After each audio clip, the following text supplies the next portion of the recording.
Chapter 2, Quarry Road Dead Zone. Seth. Seth rolled.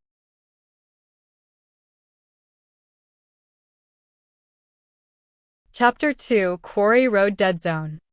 Seth. Seth Rowland had been in this district for 16 days, and he already hated two things. The way the locals treated speed limits like folklore. The way his new radio signal dropped along the river corridor like the land itself was hiding something. He chalked the second one up to terrain. Limestone, trees, low-lying bends that swallowed sound. After today, he wasn't sure it was an accident. He walked out of Dr. Hart's facility with his jaw set and his thoughts louder than his boots. He'd come in expecting a standard report, a standard injury, a standard day.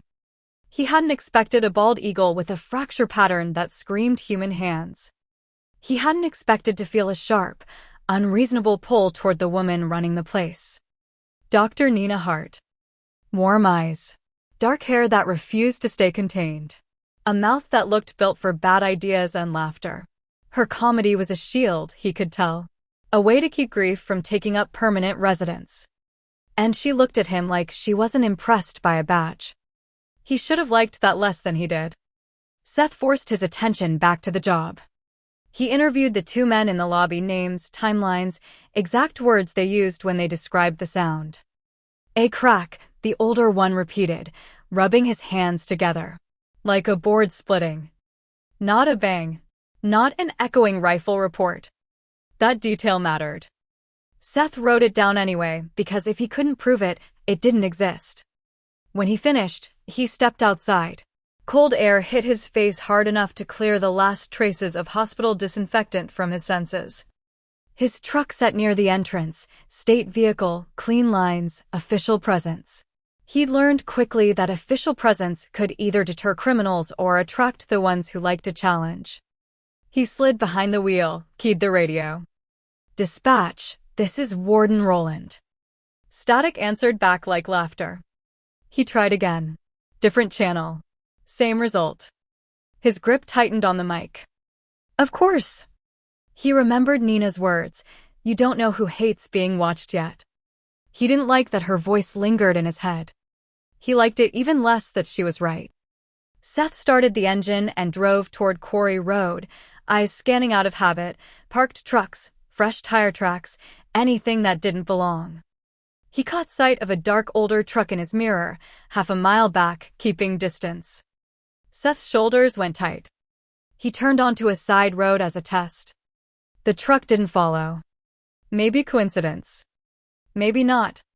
He reached Quarry Road and slowed, letting his gaze read the landscape. The river bend lay to the left, a shallow sweep of water visible through bare branches. The woods thickened the closer he got. December light was pale and unforgiving, making every shadow look like it was hiding something.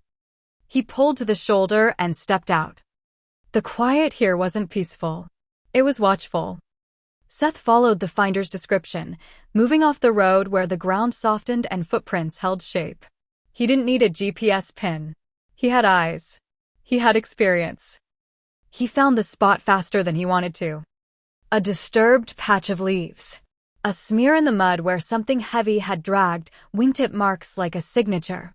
A few down feathers caught on a thorn bush, white and gray and impossibly soft for something that could kill a rabbit in seconds.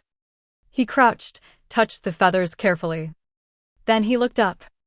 About 30 yards into the timberline, barely visible if you weren't looking for it, was an unnatural shape. A blind. Not a typical deer blind. Too small. Too clean. Camouflage that matched this exact season. Somebody had built it for one purpose, to vanish. Seth moved toward it, stepping with care, scanning the ground. He found the bait station next. A pile of deer gut material, fresh enough to stink, laid out in a deliberate circle, like an offering. The kind of thing eagles would spot from above and drop into without hesitation. His mouth went tight. This wasn't random cruelty. This was planning. He searched the perimeter, slow and methodical, and found what his gut had already called. A small trail camera, angled toward the sky gap. Whoever set this up wasn't just hunting eagles. They were studying them.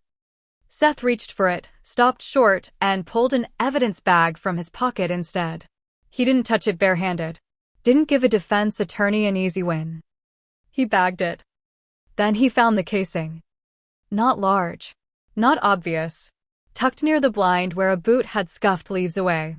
Seth's pulse stayed steady while something colder moved through his chest. A casing meant a firearm. A casing meant intent. And the lack of a loud report meant either distance, or suppression, or both. Seth didn't let the thought finish. He bagged the casing too. He stood and took a slow look around, mapping lines of sight. The shooter had chosen this vantage because it offered a clean shot at the bait, a clean exit route and cover from the road. Someone who knew what they were doing. Someone who'd done it before. He tried his radio again. Static. His jaw clenched. He pulled out his phone. 1 bar. Then none. He stared at the screen, the blankness feeling deliberate now. Seth forced himself to keep moving, deeper, toward where the nest territory would likely be, because if Nina was right and this was about permits, then the nest location was the heart of it. He found the survey stake before he found the nest.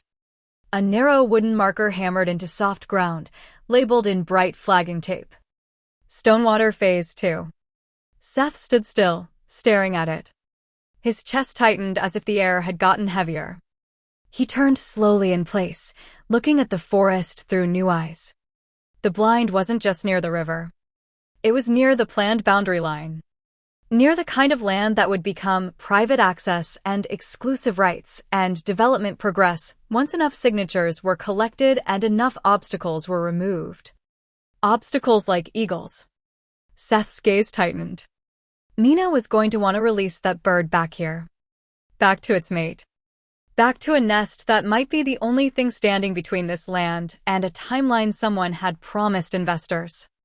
He felt a hard pulse of anger, and underneath it, something else, a sharpened protectiveness he didn't have time for.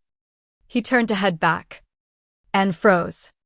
A sound, faint, from the woods behind him. Not a bird. Not deer. Not wind.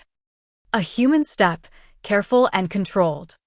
Seth's hand moved to his sidearm without thinking. Not to draw anything dramatic, just to be ready. He held still, listening. Then another sound. A soft click. Metal. Seth's blood went cold. Someone was here. And whoever it was, they weren't surprised to see him.